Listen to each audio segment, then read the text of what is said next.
the rabbit hole. Let's uncover some truths about ourselves. My name is Sylvia Machetti, and today's question should be an easy one for everybody to answer. But is it? The question is, who are you?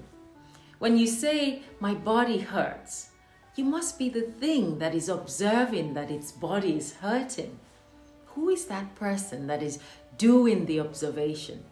When you say, I will meet you for dinner, who's the I that is meeting you? Because, well, you can't say, my body will meet you for dinner. So it will suffice to say that there's a higher body that is aware and observing what is happening to this body and controlling it. So you're definitely not this body, since your body can't choose to go to dinner without you. Imagine your body going to dinner whilst you are somewhere else. So when someone is considered brain dead, or they say that they're in a vegetative state where they can't use their brain or their body to communicate anymore, we don't say they're dead, because there's still somebody in there, despite not having a brain or a body that works. So who's that person in there? It simply means that you are the consciousness that is using this body as a tool and using this mind to think. So that means you are the boss, and your body and your mind can do nothing without you. So why do they control us so much? Why is it that most of our lives we're controlled by the mind? We have other tools, our intellect, our feelings, our emotions, our imaginations, and the most important of them all, which is the voice of our spirit, our intuition. If you'll agree with me that there's somebody that's making use of these instruments, then would you also agree with me if I said to you that the very nature of this somebody is happy, joyful, peaceful, calm, caring, loving, and lives for the greater good of itself and others? It's in your DNA. And that somebody is always seeking to be in a state where it can express its true nature and the fullness of who it is. But we don't allow it. All we are seeking to do is use this body, this mind, this intellect, this intuition to express who we are. Before you were born, you must have been somewhere with no earthly body, no mind, no brain, no intellect. So the real you, which we call your higher self, was, is, and always will be that eternal part of you. And everything else is subject to change. Your body is changing. I don't know how many times I've said in the last couple of years that my body's not getting any younger. And your mind is always changing as well. One minute you say, oh, give me this Range Rover and I'll be so happy. And in 2 years' time, you say, oh, I'm tired of this Range Rover. I need a Bentley. I've changed my mind. So our mind keeps changing, and all aspects of our earthly life is subject to change. And what brings discomfort and sadness is when we trick ourselves into believing that it will last forever. And so we cling to ideas, beliefs, concepts, opinions, families, friends, money, relationships, not realizing that none of it lasts forever.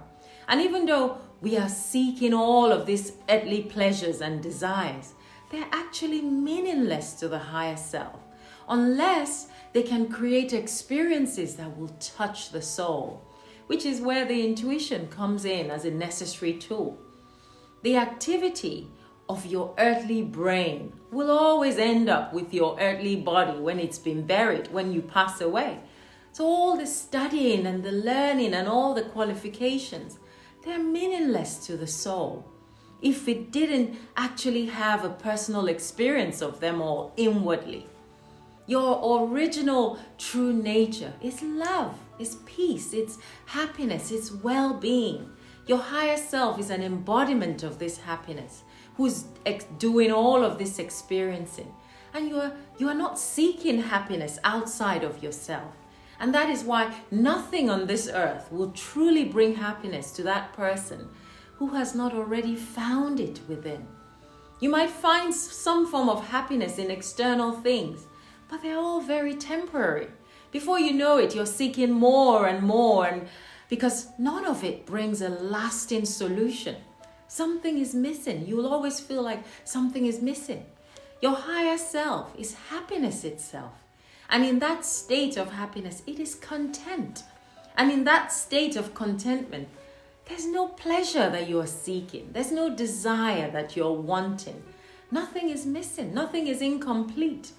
You know one thing and one thing only: to continue to live in joyful activity and be worthy of the grace of the one who created you. That is it. That is all that we are seeking amidst all of these distractions. We allow our minds to be the boss over us and to control our thoughts, when it's just a mere instrument that we are supposed to use. And when we have our little earthly problems, we believe that, oh, what we're going through is so big. My world is falling apart. It's the end of the world. Or when we are having a taste of the earthly pleasures, we say, oh, I'm enjoying my life. When in reality, we haven't even scratched the surface of what true life means. True life is recognizing your higher self, who's merely using this short period of time to experience, using this instrument at its disposal. You said, let me go forth and have these experiences for the purpose of my further expansion and evolution. And those experiences will lead me to discover the nature and fullness of who I am. That's what you said. And it would lead me back to the I that I am within. And how will I know if I'm trending in the right direction? My intuition would remind me of my true nature, and it will help me to decipher what is right and what is wrong, while I use my intellect to understand this part of the universe. And both of them will work together as my greatest tools of discernment. But today, what have we done? No more discernment. We are relying on others, intellectuals, to tell us what to do when our own guidance system lies dormant within us. And just like a muscle that you don't train, fat will develop around it and strangle it.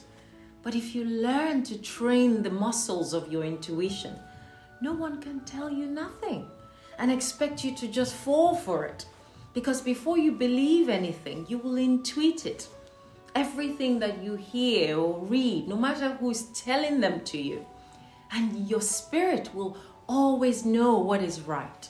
When Christ said awake, it means we should go and experience this beautiful creation with our spiritual eyes wide open, not going through life just seeking earthly pleasures and wanting and needing and eating and buying and then dying. That is not true life. Only that which we perceive with our intuition and make it a personal experience within us will become valuable for the maturity of our spirit. And your spirit desperately wants to mature so it can journey back home. Because deep down, it knows that if you gain the whole world and lose your soul, you have nothing at all. Someone with a rich inner life may look empty on the outside with nothing worldly to show for it. And the one with all the worldly goods may lack the most important thing of them all. So your role is to be that person who can experience all the beauty that this world has to offer. But remember that the real you is not of this world. So there's nothing here to cling on to. Enjoy and move on. So next time when you say, my body hurts, remember, there's somebody who is aware of the body that is hurting, and you are not that body. So ask yourself, what is that somebody?